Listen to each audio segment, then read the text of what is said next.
What area in LA are you guys in? Pasadena. K-Town. I literally lived in Pasadena for 5 years, which is so funny. So cool. How are you doing Me this? too. My name is Ami, and I am the founder of Song of Styles. I'm an influencer. I have my own clothing brand under Song of Style, and I'm super excited to be chatting with you guys during quarantine. I'm Tess Holiday. I'm a plus-size model, mom, author, and founder of the self-love movement F Your Beauty Standards. My name is Blair Mani. I'm a Black bisexual Muslim woman. I'm a historian and author, and I use my platform on social media to educate people about things that they might not learn about outside of a college classroom, because everybody deserves to have a quality education. Hi guys, my name is Dion Hinton. I am a model and creative based in New York City. I create content around the realm of men's fashion, self-love, and mental clarity. I actually joined Instagram in 2012. It was July 12th, 2012. And it was just an escape for me. Instagram was a way for me to create a new world for myself. On Instagram, on social media, you can be whoever you want to be. That's my motive, to showcase the softness that Black men hold, but also the firmness and the beauty within all of that, because that's really what it is. It's beautiful. I have a question for Tess, if I may. I find so often that it's like folks who are new to platform, or like younger folks, or like just folks who are like have a younger platform, for example, that get the attention, but then the trailblazers such as yourself kind of get railroaded. And so I want to know from you, like, how has that experience been? How social media prioritizes like newer accounts over folks who like made those newer accounts possible? I started using my platform to highlight that there weren't enough people of color, that there weren't enough non-able-bodied folks, that there wasn't enough queer representation. And you realize that it was like a can of worms that I couldn't even imagine. But the blessing for me in all of it through social media has just been that I realized that I could use my platform and privilege to help others that weren't getting the same opportunities.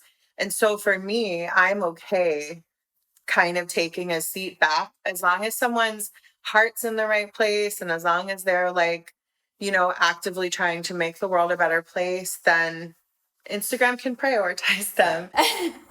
For me nowadays, I'm just trying to balance, like, how do I not be chained to the algorithm, what's the newest thing, while still remaining true to myself and maintaining my platform. Love that. Do you guys ever struggle with that? It's definitely frustrating, especially because I know that my audience is going to engage more, especially on Instagram or social media when I don't have a lot of clothes on, when I'm talking, when it's like a cute selfie, when it's something that is very superficial.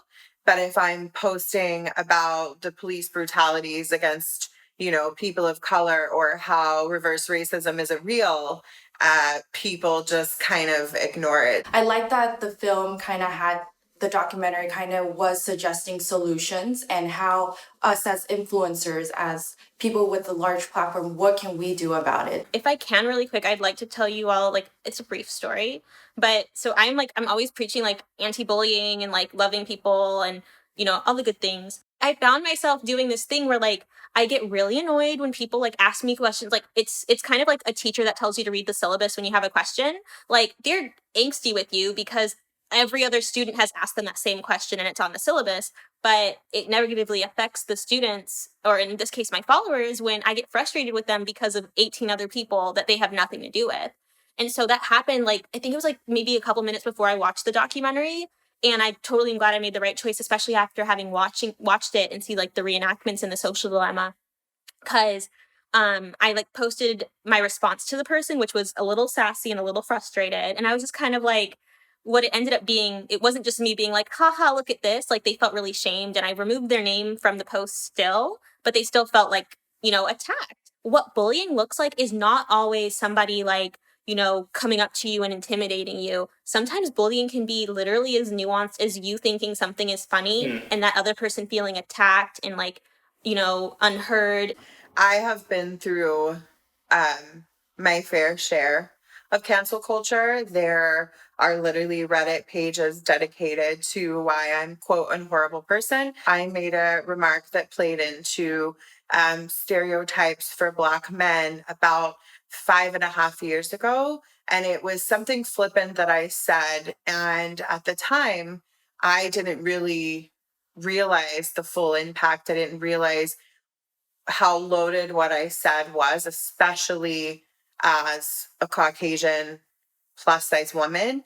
And I apologized for it. And not because I was being asked to, but because I felt like as part of my growth over the past few years, I could truly understand what I said and what I did, and the ramifications of what happened in that moment. And that's when I really started to understand cancel culture in a different way. It would just be really nice if we allowed more space, because you never know what someone's going through and no one actually knows anyone's heart. And um, yeah, I have a lot of feelings on cancel culture because social media is cute. such a scary place. The thing is, accountability doesn't have to be public all the time. Accountability is not meant to be humiliating. It's not meant to be degrading. It's not to be this horrible act. You shouldn't have to be blasted in order to feel like you have to hold yourself accountable for something. You can do that in private.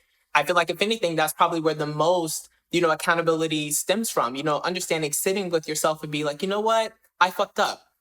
And now I have to think about how I'm going to move past this. That's completely okay. Ami, what have you had a hard time navigating? And I guess maybe the downsides of being an influencer and one of the first ones. I am very open about it with my community about how I talk about therapy and that it's not a shameful thing. Online, on my Instagram, on my social platform, I have this very curated image of what hashtag life goals was, because that's literally what people kept on commenting. Your life is goals, dream, hashtag goals. And those happiest moments that were captured, that period, was probably one of my darkest moments. I was basically going through a mental breakdown. I did not feel like my authentic self. And I also felt like I was portraying this image to my audience that was just literally 1% of what my life was. So I posted a video on my YouTube channel saying I feel depressed, like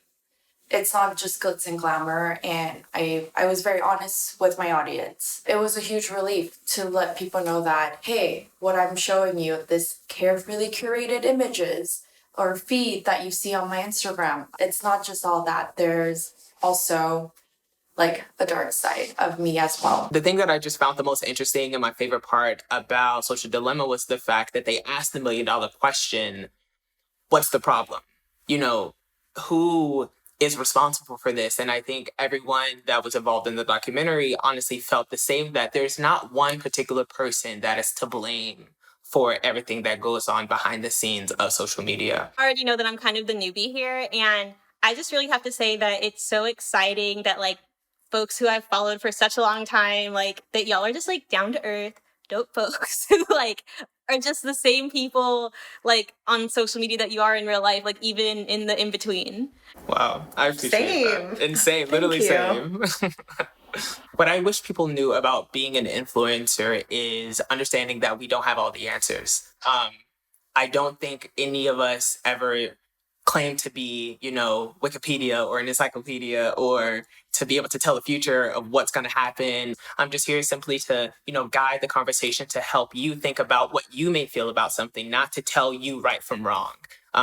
That's not my responsibility. It wouldn't be right for me to tell you that it is. What I wish people knew about being a social media influencer and using social media is I don't really see much of a point in having a large platform if you are not actively using it to help others, because we got to this situation in many different ways by just thinking about ourselves and greed and all of that. So, which the Social Dilemma highlighted very perfectly.